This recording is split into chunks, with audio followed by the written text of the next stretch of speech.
नमस्कार दोस्तों, स्वागत है आपका एक बार फिर से मेरे चैनल पर। हमने कल शुरुआत की थी राजस्थान में भक्ति परंपरा पर बात की थी हमने, और भक्ति परंपरा के अंतर्गत संत संप्रदाय में हमने पहला संत भी पढ़ लिया था, पर हमने उसमें उसकी पृष्ठभूमि पे बात नहीं की थी। तो आज हम उसकी पृष्ठभूमि पे बात करते हैं भक्ति परंपरा की। तो चलिए शुरुआत करते हैं आज के टॉपिक की। और अगर आप इस चैनल पर नए हो तो चैनल को सब्सक्राइब कर लीजिए, लाइक करना और शेयर करना, और वीडियो के अंत तक बने रहना। तो चलिए शुरुआत करते हैं आज के टॉपिक की। आज पढ़ेंगे अपने भक्ति परंपरा के की पृष्ठभूमि पर है।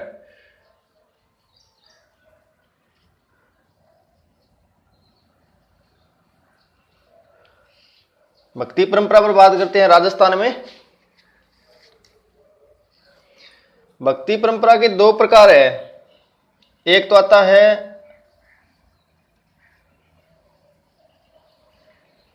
सगुण भक्ति और एक आता है निर्गुण भक्ति।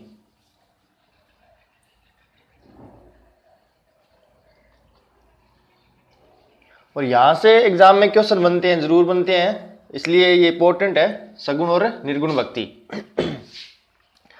सगुण भक्ति हम उससे कहते हैं जिसमें भगवान को मानकर किसी की पूजा की जाती है, भगवान को मानकर पूजा की जाती है, तो उसे सगुण कहते हैं। और निर्गुण में जिसमें भगवान को नहीं माना जाता तो उसे निर्गुण कहते हैं। तो इसमें अपनी बात करेंगे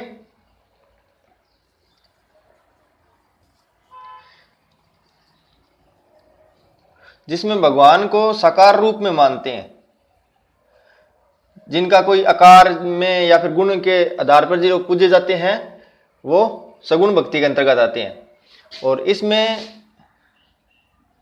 भगवान का निराकार रूप मानते हैं।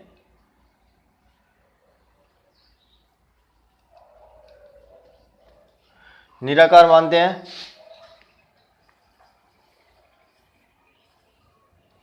इसमें मूर्ति की पूजा की जाती है, और इसमें मूर्ति पूजा नहीं होती है। मूर्ति पूजा नहीं होती है। सगुण भक्ति के जो भी जैसे संत है तो उनमें क्या है कि जैसे उनके मंदिर होते हैं, मंदिरों में भगवान की मूर्ति लगी होती है, और इनमें भगवान की मूर्ति नहीं होती। मंदिरों में समाधि होती है इनमें। जैसे अपने बात करें तो मंदिरों में जैसे मीराबाई का जैसे मंदिर होता है, मीराबाई का मंदिर होता है तो उसमें भगवान कृष्ण की मूर्ति लगी होती है। तो ये जैसे सगुण भक्ति के अंतर्गत आ जाती है। और जैसे अपने बात करें जाम्बो जी हो गए, जसनाथ जी हो गए, तो उनमें क्या है कि उनकी समाधि बनी होती है, उनके मंदिरों में उन्हीं की समाधि होती है। तो ये तो हो गए सगुण भक्ति पर बात है, और निर्गुण भक्ति की बात है। अब एग्जाम में क्वेश्चन बनता है, कोई भी जैसे संत दे दिया जाता है और उनमें पूछा जाता है कि ये सगुण भक्ति से या निर्गुण भक्ति से, तो हम उन पर बात करते हैं। सगुण भक्ति के अंतर्गत है मुख्यतः दो तीन नाम ही आते हैं। एक नाम तो आता है मीराबाई, जिन्होंने भगवान कृष्ण की पूजा की थी, मीराबाई आ गई। और एक है गौरीबाई, बागड़ की मीरा, गौरीबाई। और एक है राजस्थान का नरसिंह, किसे कहते हैं, भक्त कवि दुर्लभ, भक्त कवि दुर्लभ को। तो ये तो हो गए तीन नाम है, ये सगुण भक्ति के अंतर्गत आते हैं। और अपने निर्गुण भक्ति में बात करें,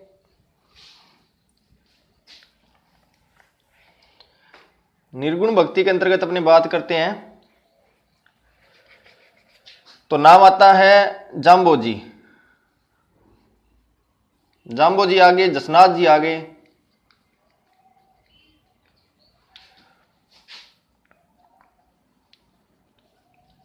कबीर आगे, पीपा जी, सदना, रैदास, धन्ना, लालदास जी, लालगिरी जी,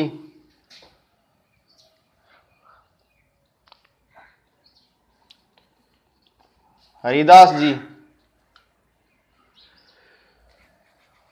हरिदास जी, दरियाव जी। तो ये मुख्यतः नाम आते हैं निर्गुण भक्ति में। आप इसका स्क्रीनशॉट ले सकते हो। आगे अपने बात करते हैं सगुण भक्ति के अंतर्गत ये अपनी बात करते हैं।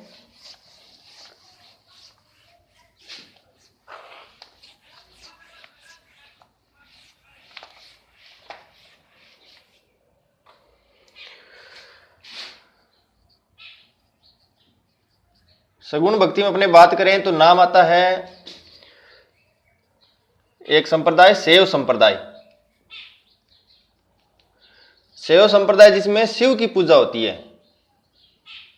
जिसमें शिव की पूजा की जाती है। तो जिसमें पूजा की जाती है भगवान की, तो वो सगुण भक्ति में ऑटोमेटिक आ जाता है। एक आया वैष्णव संप्रदाय। वैष्णव संप्रदाय जिसमें विष्णु की पूजा की जाती है, भगवान विष्णु की पूजा की जाती है। एक आ जाता है निम्बारक संप्रदाय। निम्बारक संप्रदाय तो यह भी सगुण भक्ति के अंतर्गत है।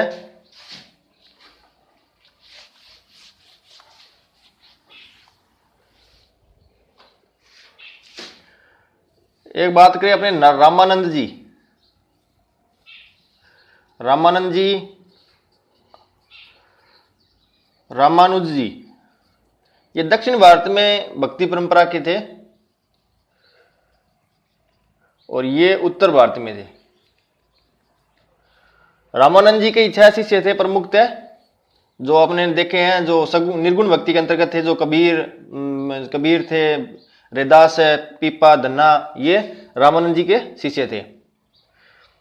तो ये तो अपने ने देख लिया सगुण भक्ति के अंतर्गत है। और निर्गुण भक्ति के अंतर्गत जो भी संत थे, तो इन पर बात कर लिया। आगे अपने बात करते हैं, एक आते हैं मिश्रित भक्ति परंपरा। मिश्रित भक्ति परंपरा, जैसे मैं इसमें सगुण भक्ति को भी मानते हैं और निर्गुण भक्ति को भी मानते हैं, तो वो हो गए मिश्रित भक्ति परंपरा। इसमें नाम आता है, पहला नाम आता है संत माव जी। संत माव जी, जिन्हें बागड़ का धनी कहते हैं, बागड़ का धनी कहते हैं। और इन्होंने निष्कलंक संप्रदाय की स्थापना की थी।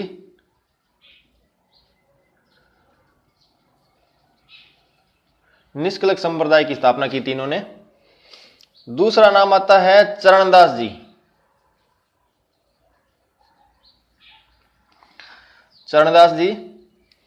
चरणदास जी एकमात्र ऐसे संत थे जिन्होंने, जो जन्मे तो राजस्थान में थे, लेकिन इनकी पीठ है, जो प्रधान पीठ है, वो है दिल्ली में। राजस्थान से बाहर है, दिल्ली में है इनकी प्रधान पीठ है। और इन्होंने चरणदासी संप्रदाय की स्थापना की थी।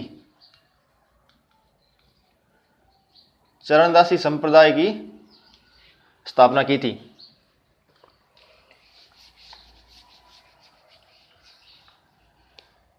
एक नाम और आता है इनमें,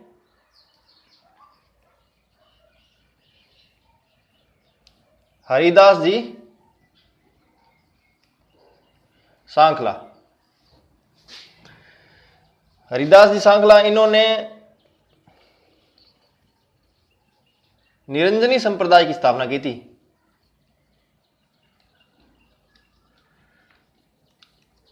और ये राजस्थान के वाल्मीकि कहलाते हैं।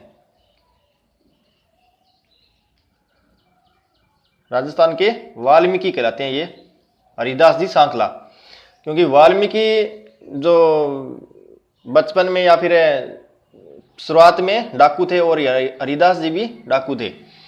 तो ये भक्ति परंपरा पर बात हो गई। यहाँ से क्वेश्चन आते हैं एग्जाम में, डायरेक्ट पूछे जाते हैं कि कौन से संप्रदाय से संबंधित है, ये सगुण भक्ति से या निर्गुण से संबंधित है।